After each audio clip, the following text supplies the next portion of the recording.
Too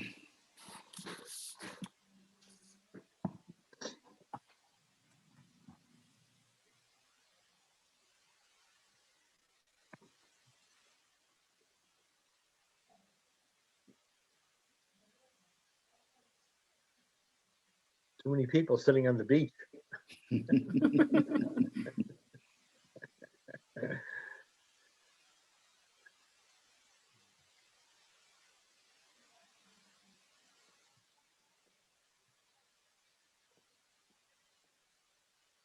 Right, thanks everyone for joining. We're just gonna give everyone else a couple of minutes. I'm still in the process of admitting some people, and then we'll get started shortly.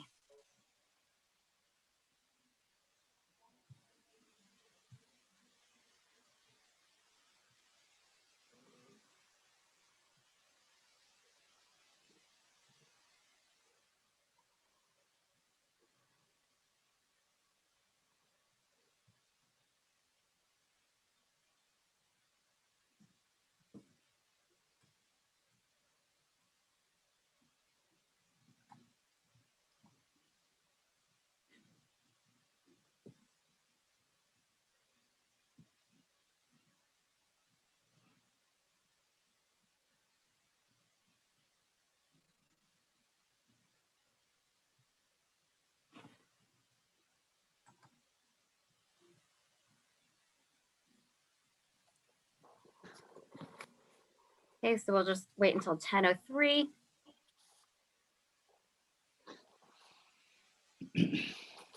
Margaret here.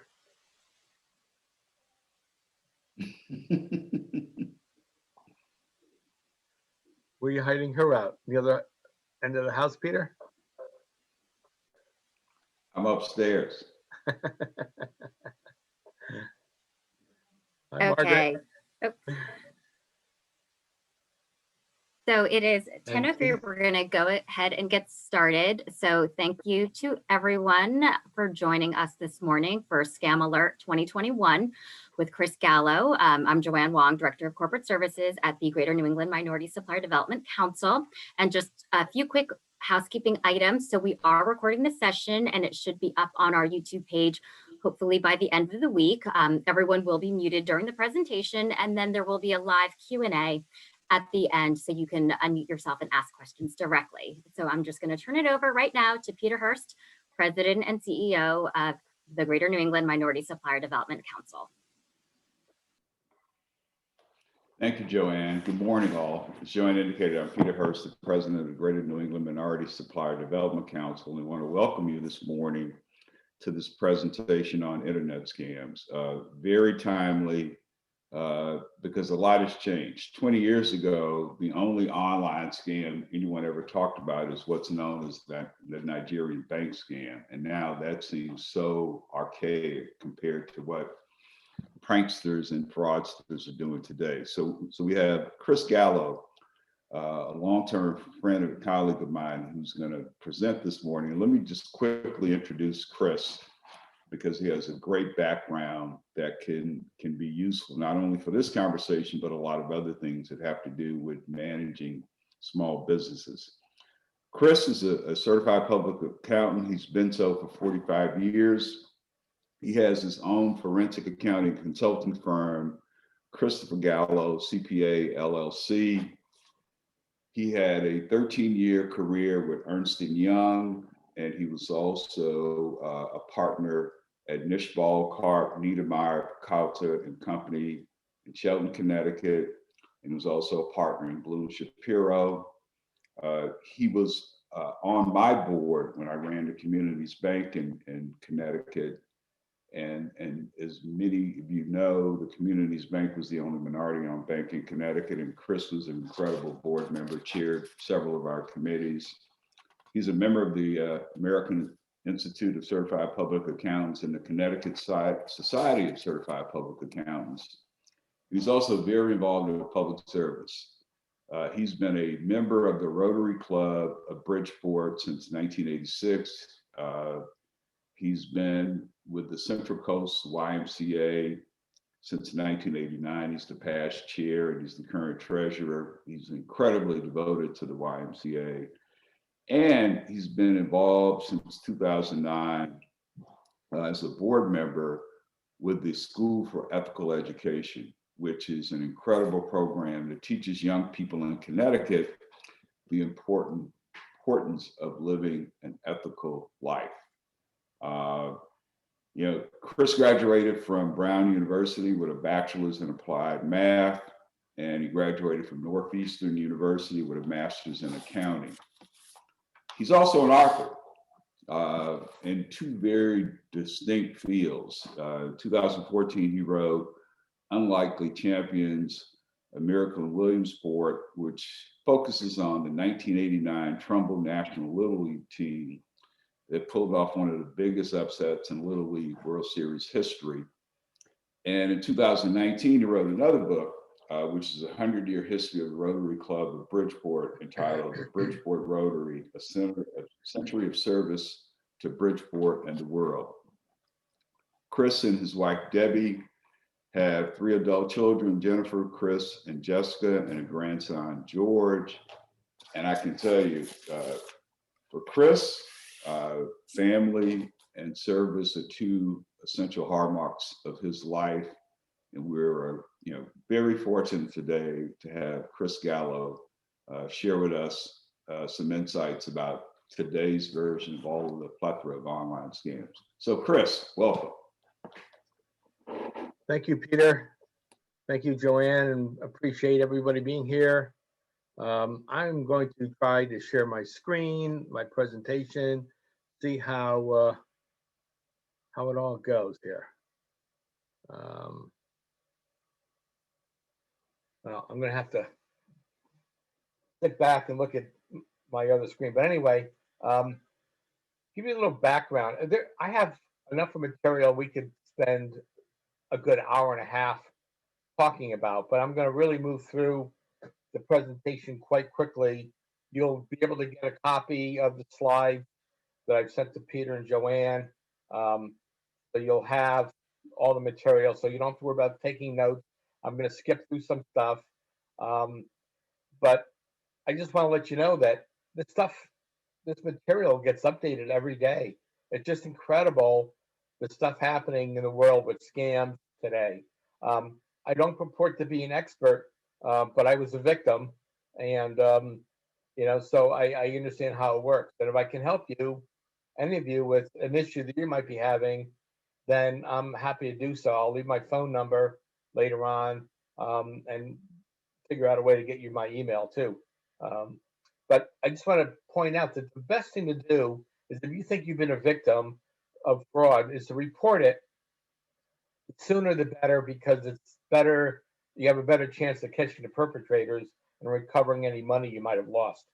A little bit about my story is about a year or so after I retired from Bloom Shapiro, I got a notice from the state of Connecticut saying that my tax refund for the previous year was larger than what I had filed. Well, I was curious for 2 things.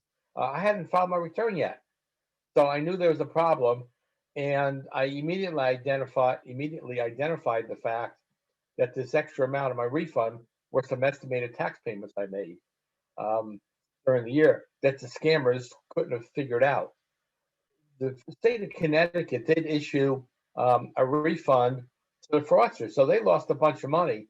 And from what I understand, in the state of Connecticut in 2013-14 timeframe, the state of Connecticut lost something in excess of $200 million, maybe close to $400 million in these kind of scams. And I know since then they changed what they do a little bit. My refund I was expecting from the Internal Revenue Service was hung up for 4 years, and I wasn't able to file electronically for 4 years, which made things a lot more difficult. Later on, I had problems with Oklahoma, Michigan, Indiana, and then a couple of years later, even Maryland found some issues. And so it got pretty complex, and I spent a lot of time away from what I wanted to do trying to fix this problem. So some basics. The stuff that scammers are doing is getting very sophisticated. They run their businesses, their operations like a real business. They have workplaces, they have offices, they purchase leads, they purchase lists of potential victims, they employ a staff, they set goals, they monitor results, and they're using all the latest technology to take money away from people like you and me. The evolution of technology just makes it easier for them to succeed. Caller IDs can be easily faked, and there are even online classes on how to steal identities for $600. And your personal information is being sold on the dark web pretty cheaply. And here in this slide, I show you some of the prices they're paying for, a MasterCard with somebody's PIN, the Visa card, and PayPal accounts. They're getting information there, Western Union transfers, driver's licenses, auto insurance cards, all kinds of stuff. And this is the prices that you can see online for your documents. So it's really important that you be careful. What they do, it's called social engineering. If you're not careful and you get on their suckers list, then your information is going to be sold. And they're going to know more about you than you think, and they're going to talk to you like they're a friend of yours. Um, Sometimes they'll use terror and fear tactics to get you to do what they want you to do. And sometimes they'll even make you think that they're the police, the FBI, the government, the IRS, a lawyer, or even someone you know, maybe a family member, friend, co-worker, to gain your trust. And they're going to deliver the messages in many ways: telephone call, email, text, or maybe even some official looking letter. What they want from you, these are the things they're looking for: your name, social security number, credit card numbers, checking or savings account numbers, birth dates, and driver's license. With any 2 or 3 of these pieces of information, they can do a lot of damage. So that's why you have to guard it very closely. My best advice, very simply up front, is to do everything you can to protect this information. Be skeptical about what someone tells you when someone you don't know tells you something by a phone call and even at your front door. But simply put, if you haven't done anything wrong, when somebody's threatening you and you know you haven't done anything wrong, don't worry about it. You should be okay. And if you weren't expecting that check in the mail or didn't enter that lottery, don't take the cash. And if you don't recognize the phone number, don't answer the call. But if you do, hang up the moment you realize it's a robocall, because I'm telling you, these people are smart and they're going to really take advantage of you. And if you're a senior like me, seniors tend to be much more vulnerable.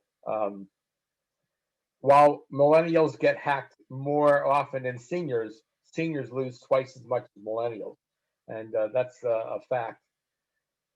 So, give you a couple of numbers. In 2019, the number of frauds and identity theft victims, data breaches. I just got an email yesterday, and one of the email reports that I get, that Facebook got hacked again. 500 million accounts got hacked, have been exposed. So if you're on Facebook, you may want to think about, and this is what I'm going to do as soon as I'm off the call with you guys. I'm going to go online and change my Facebook login information again. Probably the 3rd or 4th time I'm doing that in the last couple of years. You need to do that once in a while. There are 58 billion robocalls, and 44% of them were scams. The whole thing with the pandemic this year, the unemployment claims are so large. There's been such a jump that scammers are taking advantage of that. And the COVID related scams are just going up at an incredible rate. The one good news about all this is, in regards to cyber crime, these embedded chip credit cards are really helping to reduce losses from credit card theft. So I'm going to focus on these 4 areas today: identity theft, internet and telephone and text scams, malware and phishing attacks, and passwords. The most common identity theft schemes are these 7 I've listed, and I'm really going to focus on financial identity theft and tax identity theft, because those are the things that you're more than likely going to see, but the other 5 are also possibilities. Financial identity theft usually involves an account takeover. They've identified something about your credit card that allows them to get in, and you're going to see charges on your credit card that you did not incur. You're going to see an invoice sent to you for something that you didn't buy. And you're going to see a withdrawal from your bank account that you didn't make. You might even see new loan set up or some kind of a club or gym membership because they've stolen your name, and you're going to see that show up on your credit report. So how can you prevent identity theft before it happens? Well, you need to protect all this information, your social security numbers, birth dates, account numbers, credit card numbers, and especially any children, minor children you have.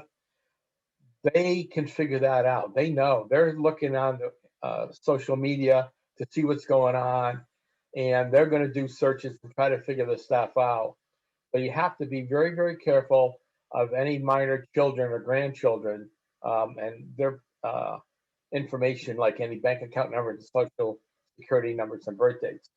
Um, you need to shred important documents before you get rid of them. You need to look at your bank accounts and investment accounts for unusual activity. You should be doing this at least once a month, if not more often. Anytime you get a charge on your credit card that's unexpected, I don't care how big or small it is. I've seen things start with $1.50 charge on a credit card. Once they try it out on you and they get away with it, they're going to hit you with something else. And if they do if they hack an account and they find 10 million credit card numbers, which is not uncommon, it's easy to do because it's all on black the black web, the dark web rather. Regardless of 10 million of these things, and I'm only 3 million of them or 2 million of them work, and they get $10 or $20 a piece, they're making a whole lot of money. You need to check your credit report at least annually. You have to look at your monthly Medicare medical insurance explanation of benefits for crazy stuff that you did not or were not involved in. And you always need to be skeptical of any unusual communications that you get from anybody, phone calls, letters, whatever it might be. And clearly, strong passwords is a key thing that we'll talk about later. So if your identity's been stolen, what do you do? Well, there's a number of things here that I list that you do.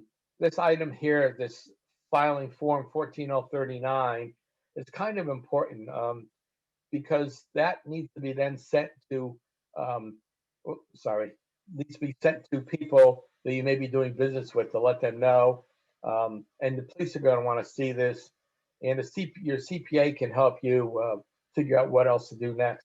But I tell you again here, change your password, use strong passwords, because that's a key thing. They're going to figure out ways to get in and attack you that way. What they do in a tax identity theft red flag is they doctor up phony W-2s or 1099s. You'll see a letter like I got saying your tax refund was different than what's on your return. Maybe you owe more taxes. You file a tax return that you maybe didn't file or you already filed, and you get another notice. It's some kind that something's already happened there. When you try to get your refund, it's been frozen. Your refund has already been deposited in some phony account someplace with your name on it, but at the fraudster's bank, and they have access to it, and you don't even know about it. And like my case, it took me about 4 years to resolve my tax issue, and it took a lot of time. Luckily, I took all these steps I talked about here on this slide. I did all these things. So when the second set of scams happened to me, I was able to show the people this, and I saved a lot of time down the road in resolving the issues. The IRS phone scam, the way that works. I mean, I'm telling you, I get phone calls all the time. It says IRS with a phone number, something like this. It says you owe back taxes, and if you don't send them, a prepaid debit card now or some kind of a payment now, they're going to be at your front door. They're going to arrest you, maybe deport you if you are not, weren't born here and you come from another country, I tell you, they'll do whatever they can to scare you into doing things that you really shouldn't do. Um, they have to be careful. And by the way, you might even get a phone call from the Bureau of Tax Enforcement. Doesn't exist. It's just bogus stuff. Understand the IRS, no government agency is ever going to call you and demand payment, and especially with gift cards, credit cards, wiring money, or Bitcoin. And I'm hoping you've heard of Bitcoin, and I'm going to have a word about that later. Um, but they won't ever threaten you on the phone. They're going to send you a letter, and I will tell you, sometimes a letter will look real, and it might be a fake. So you have to really go to the FBI Internet Crime Complaint Center and file reports there, so that they are aware of what's going on when you know you've been taken. During this pandemic, I tell you the stuff going on every day. I see things. Um, any emails that talk or phone calls that talk about coronavirus, COVID-19, stimulus payment, an SBA loan, now charity websites, cleaning products, COVID vaccine. Any of this stuff is likely to be a phishing attack, or there's going to be a link to a malware that's going to mess up your computer, and they're going to be able to steal your information without you even knowing it. Internet text scams, another thing. You might get a phone call or text message from Microsoft or Apple Care that you have a security issue, suspicious activity. They want remote access to your computer. They don't want anything more than to steal from you. And I'm telling you, don't do it. It's all bogus stuff. Um, they're going to try to sell you maybe some useless service. They're going to take your credit card number that you give to them to charge the service on, and maybe even install malware. And you're going to be in a lot of trouble. You never give control of your computer to someone you don't know. If you make a phone call to Microsoft because you have a problem, no problem, as long as you know that you're calling Microsoft. But you should never let someone who calls you get access to your account. Facebook spoofing. How many times have I seen, just this year alone, probably 8 to 10 times, I've gotten a message from a friend saying, "Hey, check out this video. Is this you?" You don't do it, because it's going to be some kind of malware. They're going to steal your Facebook login information. If you think it's an issue, just call your friend and say, "Hey, did you send me this message?" Same thing is, I was able to get a grant due to the pandemic, and here's a link for you. Check it out. But you're never going to see that money. It's all bogus stuff.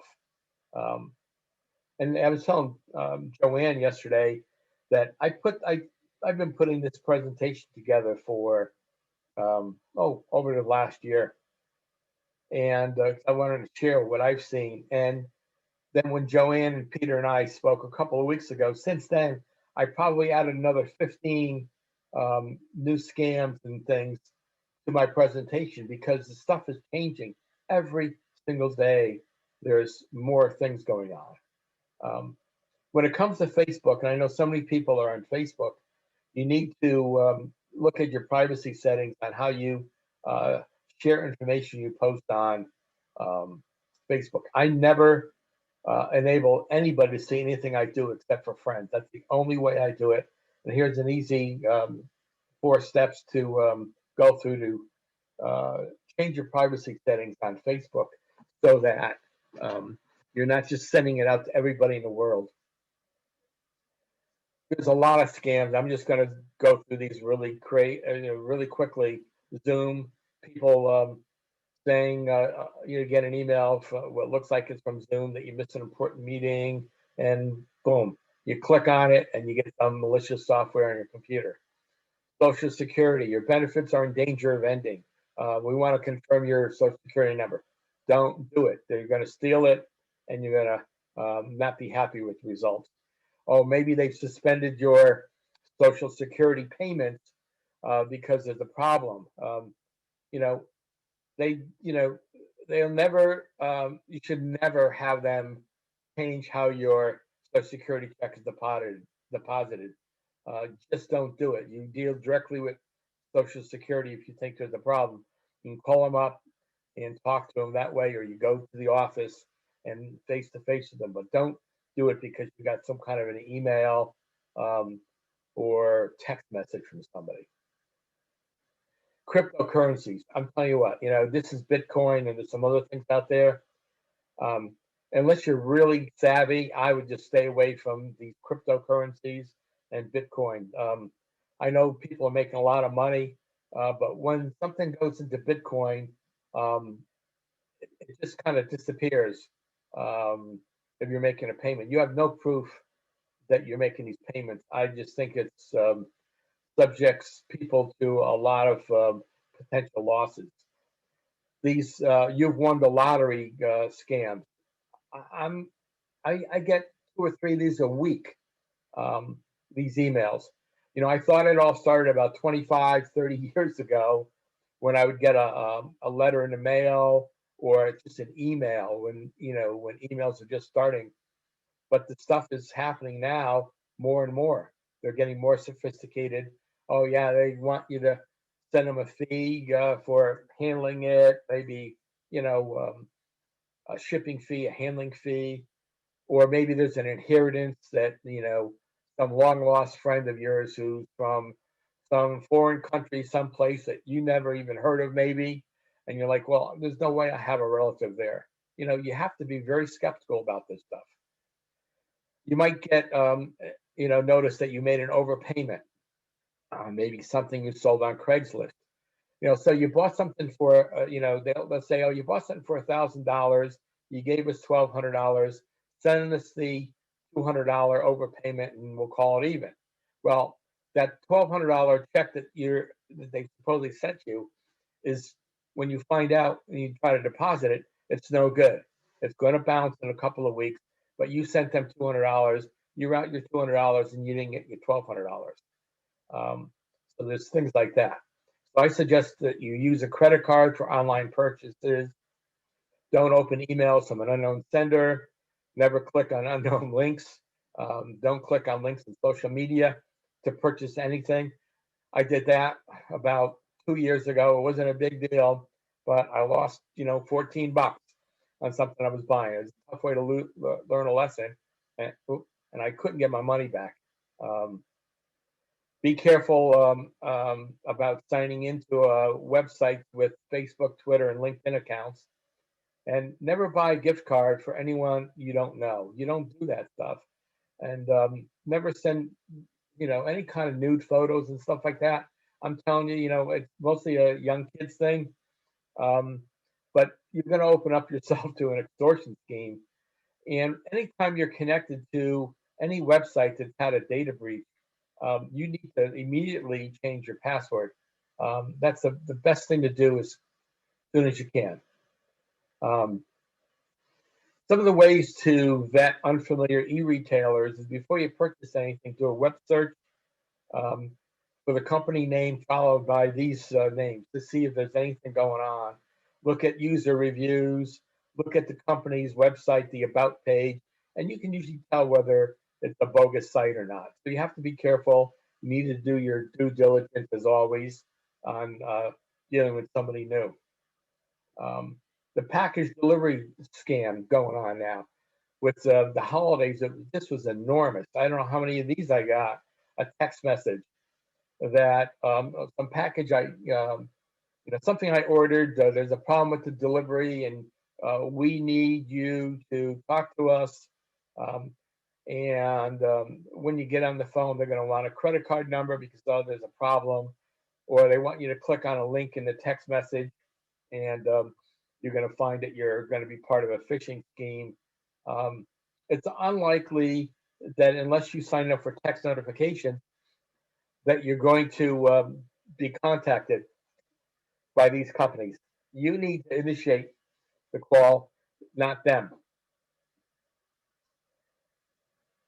Let's see here. This is what the text um, uh, scam, the delivery text scam, might look like.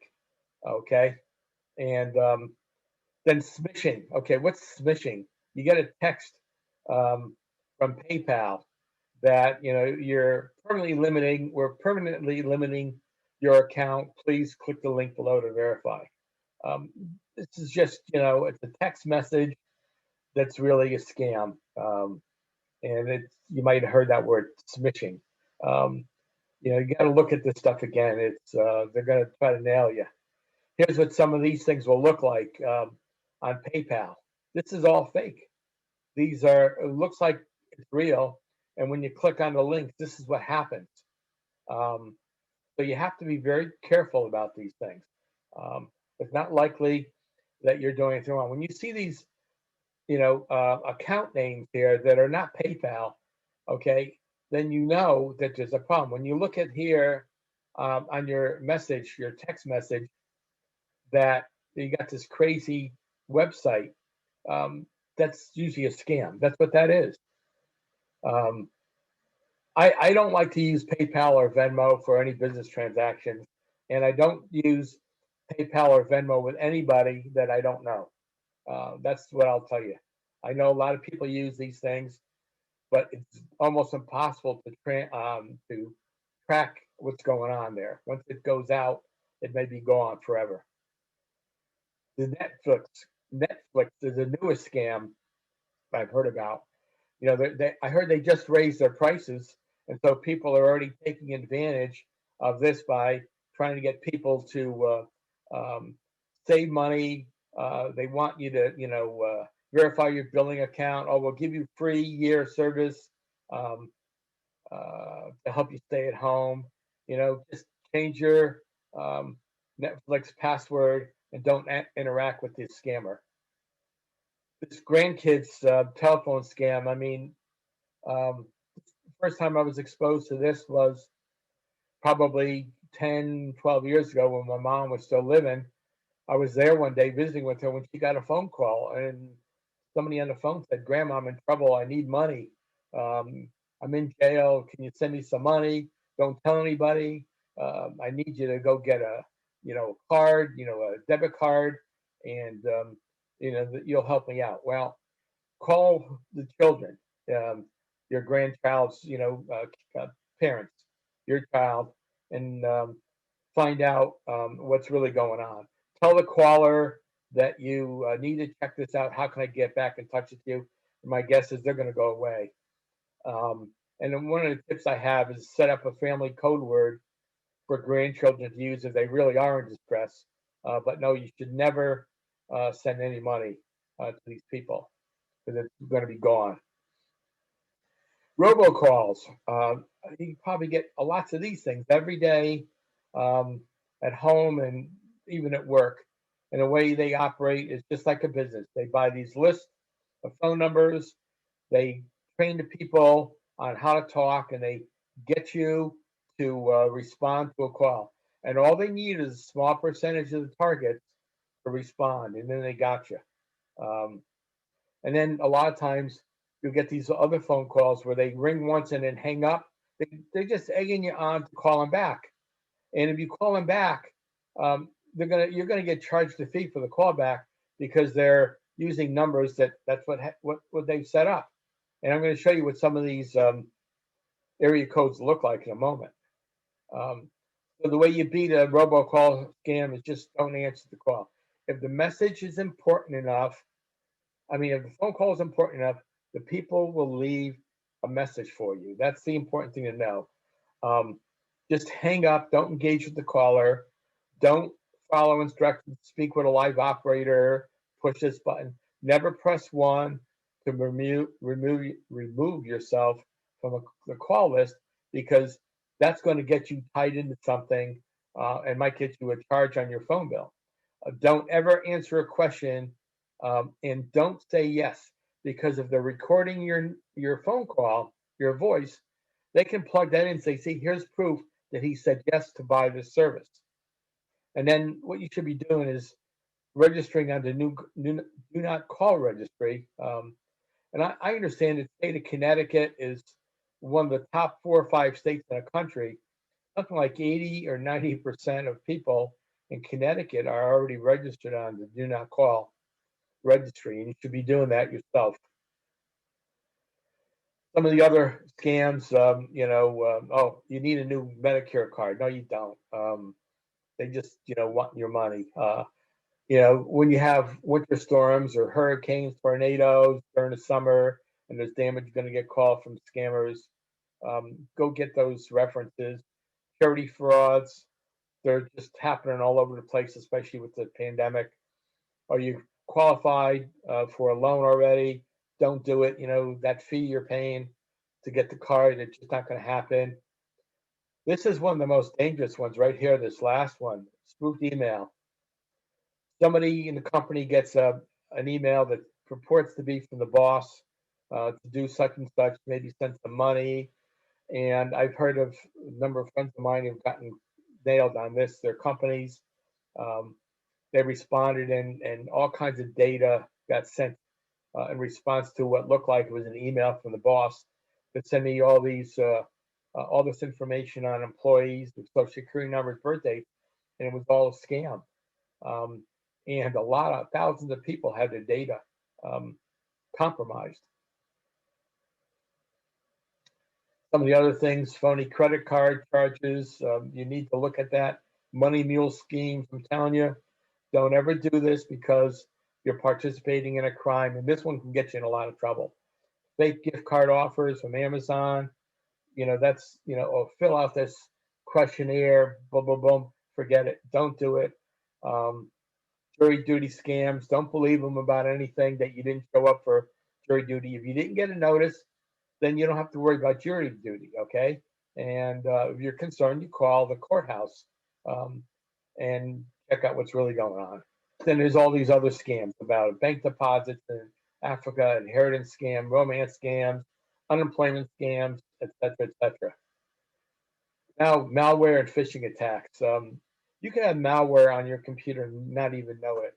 And the Trojans that disguise themselves as other programs that spy on you, botnets that turn your computers and email accounts into zombies that can spread malware to all the contacts on your computer, email phishing attacks. All these things are happening out there.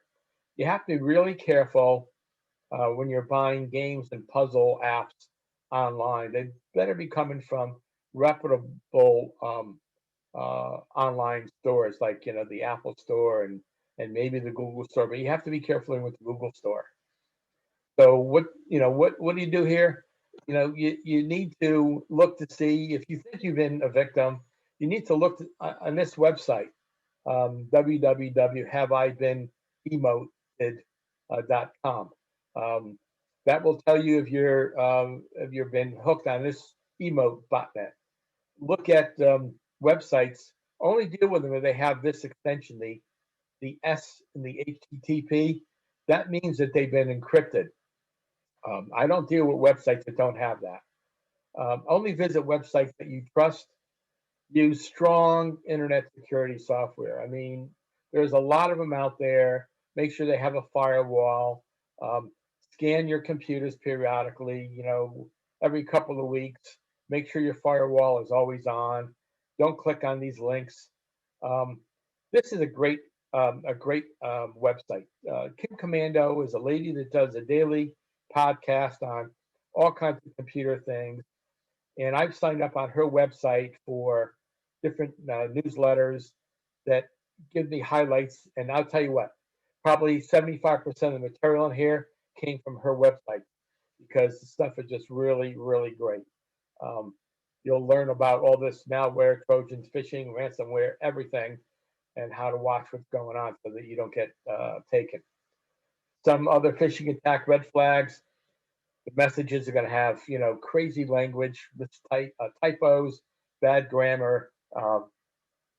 And here are the spoof phone numbers. It's so easy to spoof a phone number, but these 6 area codes are definitely spoofs. They don't exist in reality, okay? So if you get a phone call from these things, just hang up because they're going to try to nail you if you try to answer the calls or return the calls. Protecting yourself from phishing attacks. Here's, what to do. Here's what they look like. These are real emails that you can see what they look like. Okay. Here's another, oh, you have an older version of Chrome, you need to update it. This is all baloney. If you look at what's going on up here, this is, I'm telling you, it's all bad stuff. Here again, bad stuff. When you go into enable content, boom, you're going to get in a lot of trouble. It's called the red dawn screen. This is a real email that I received, one of many that I see. And when you see these senders with these crazy website and email addresses, you know that that's all garbage. Here's another one. Probably once a week, I get an email from Norton 360 saying that my subscription's expired. I don't have a Norton subscription, so I have another kind that I use. I know this is bogus. Here's another thing. Oh, you got $3,000 coming to you. All you got to do is click on it. The sooner you act, the sooner you get it, get the money. This is all bogus stuff also. And you're going to get some kind of malware put on your computer.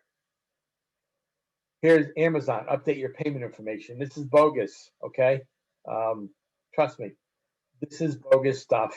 Yeah, that's not how it's going to work. So some of the signs that you've been hacked.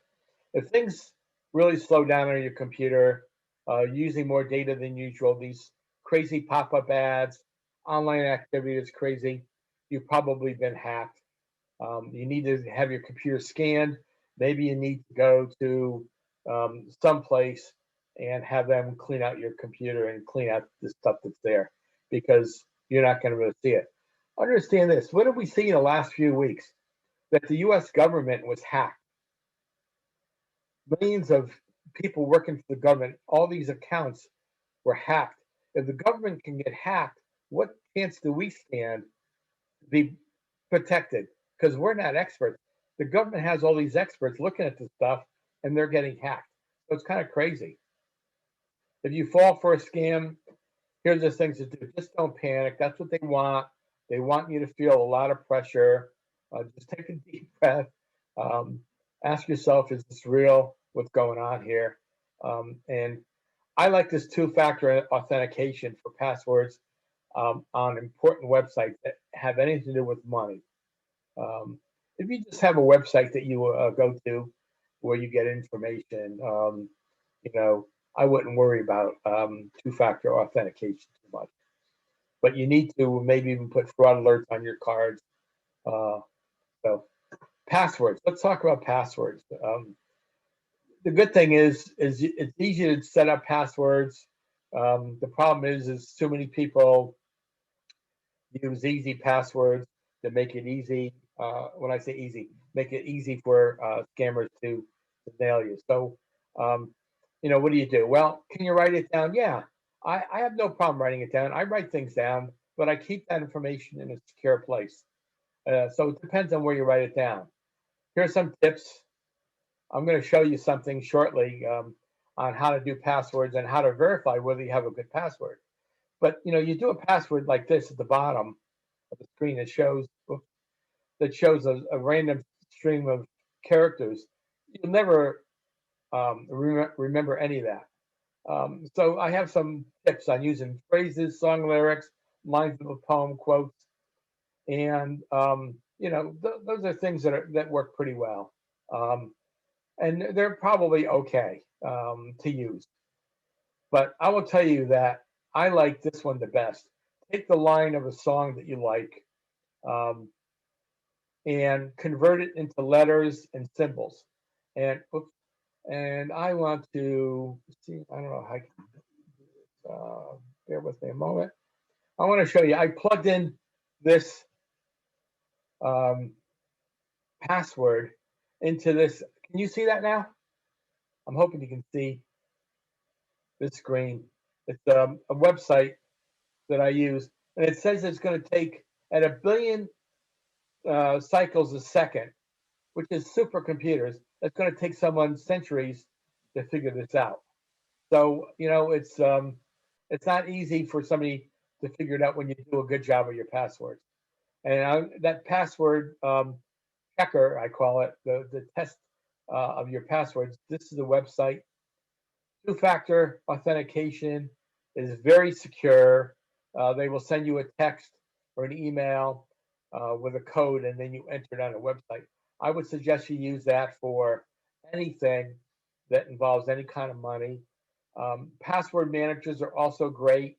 They're not always easy to use. They're not always free, but they're very, very good to use. And these are the 20 worst passwords that are being used today. This is what they look like. How crazy is that? That somebody using password or password one or 1234566 or whatever. Just crazy that that's what's being used. And I would tell you what, if you use a difficult password that is, a password that's difficult to hack, they're going to move on to other people because they're not going to spend a lot of time trying to hack your password. If you've been hacked, you need to report it and you need to share what happens with your friends so they don't get hacked. And there's a website here that you can enter to see whether your email account has been hacked. So here's some other important privacy security measures. A virtual private network is great. And back up all your data on your computer to an external drive or the iCloud regularly. Even Google yourself to see what kind of stuff is going on out there under your name. If you're working at home, here's a list of security concerns that you should be aware of. Make sure your router is secured. Consider using a VPN, which is a virtual private network. Things not to put on the internet and social media. Everybody sends you, Facebook, it's your birthday. Everybody knows about it. Well, you have to be careful. But here are things not to put on social media. If you've been scammed, here's some resources for you to use. They're very good. I'm telling you, this is the best stuff out there. Go to this Kim Commando. Her stuff is great. AARP, if you're old enough like me, they've got some really good stuff on their Fraud Watch network. The Federal Trade Commission has information on their website, and you can get newsletters from them. You can block, emails if you're using your spam folder and you train your computer. When you see stuff that's in your regular inbox, put it into your spam folder, and it'll teach your computer, your spam filter, how to work better. They're really getting very sophisticated, so it's important now more than ever to be very careful. If you're concerned about somebody stealing your mail out of your mailbox, we use informed delivery every day. You can sign up with the U.S. Postal Service for this. Every day we get an email that shows us what's coming in the mail. Porch thieves, that was a big thing all over the country, stuff being stolen. There are a couple of tips here for that so you can secure those packages.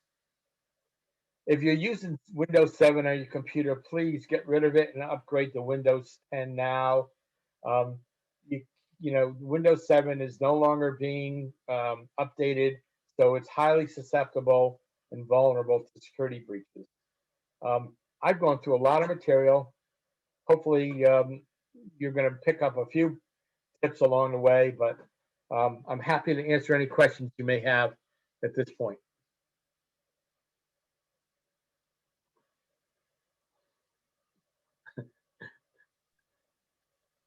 A lot of material, folks. A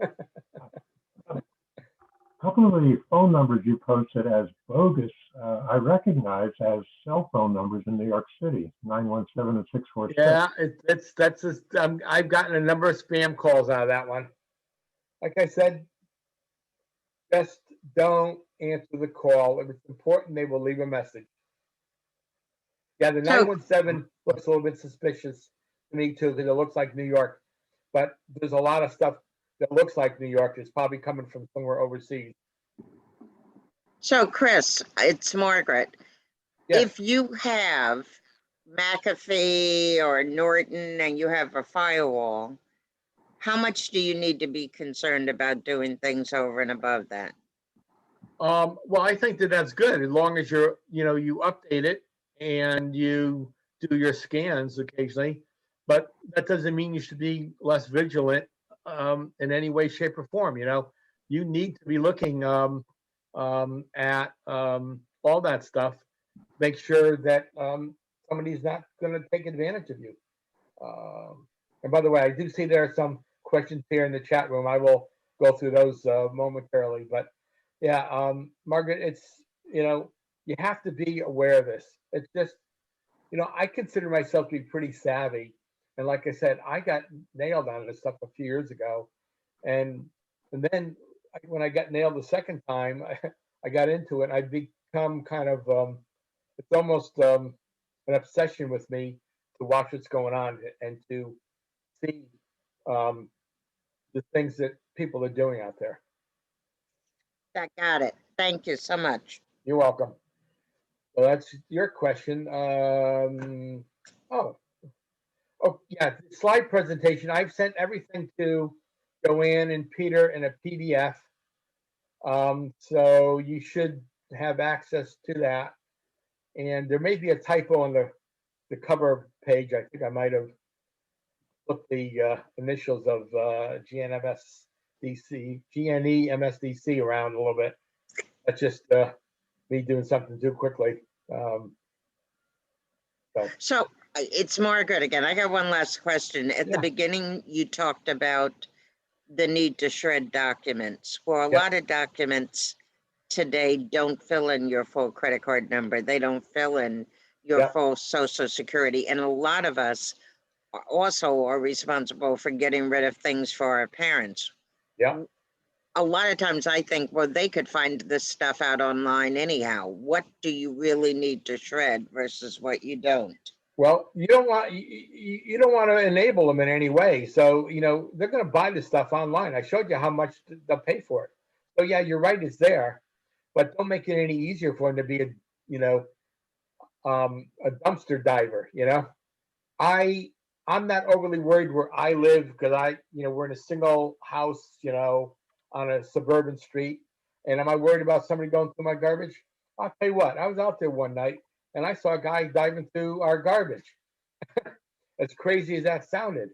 Yeah, he was looking for, recycled bottling and he was looking for papers. I saw him rifling through stuff and I shined a flashlight on him and he took off. I mean, I thought that was pretty crazy.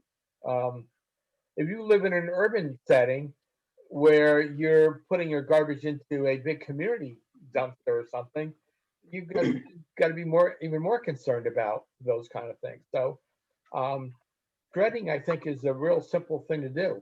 And if you want to do something good for the community, they have these shredding days. The Rotary Club or some other service organization on a Saturday morning will allow you to bring a box of documents, and they charge you $10. You're doing a good thing. You're protecting your documents. You're giving this organization $10 to help them do their charity work in the community. What better way to, do some good? Okay, thanks. To me, the most important thing is the password stuff. You've got to be diligent about how you do your passwords. It's just crazy the stuff that exists out there that people just don't do because they're too lazy. It's really dangerous.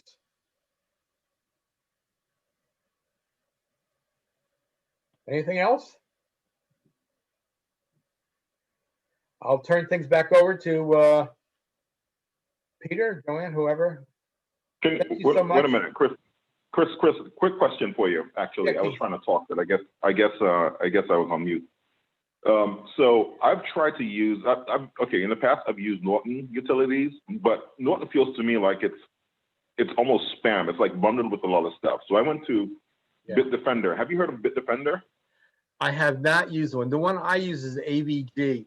I don't know anything about that one, but once again, the thing to do is to go to their website and look at customer reviews. You'll find out what people think about it.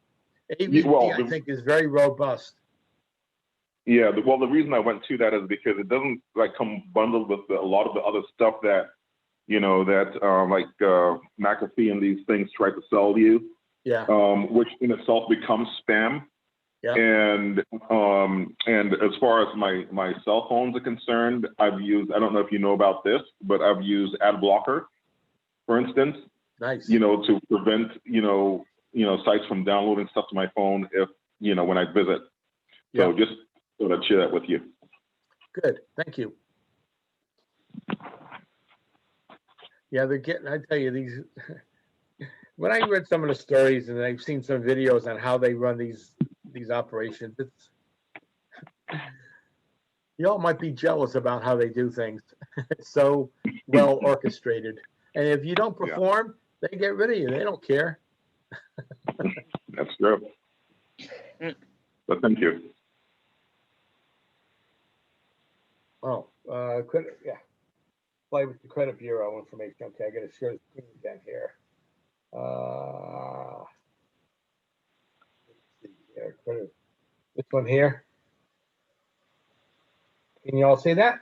Oh, not yet. Here it goes. Now you can see it. Yeah, there's the credit report, phone number, and website. But like I said, you're going to see this. You're going to get this presentation too. So, do we have any more?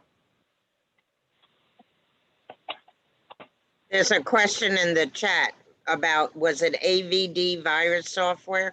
AVG, like the abbreviation for average. AVG. I'll type it in. That's the one I use. That was when I retired from Bloom Shapiro in 2012 and set up my own office. The fellow who's doing my computer consulting for me at the time, that's what he suggested, and I found it to be pretty useful. Listen, none of these things are inexpensive. It might be a couple $100 for 2 years or something, but they do a lot of things. They also try to, like everything else, they try to sell you other things. But what else? Let's see here. Looking for other questions. No. Cool. Joanne, Peter, when you share this presentation, you can also share my email address with everybody. I have no problem.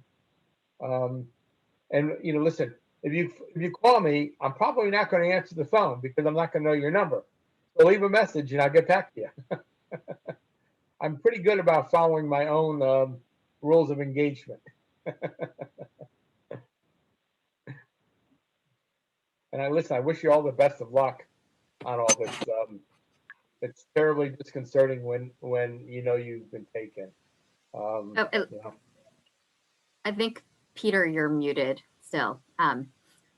He was having some difficulties earlier today, but thank you so much, Chris, for this wonderful presentation. I learned so much. I Googled myself while you were talking and I got a little nervous. So this has been really helpful. Even within our own organization, we've had a bunch of scam things come up where I'm like, Peter, did you send this to me? And so I think this has been really informative and really relevant. So thank you so much. So happy you found it beneficial. Thank you for allowing me to participate. Have a good one. Thank you. And I'll be sending out the presentation to everyone. So thank you again for joining. Bye-bye. Have a great day, everybody. Cheers.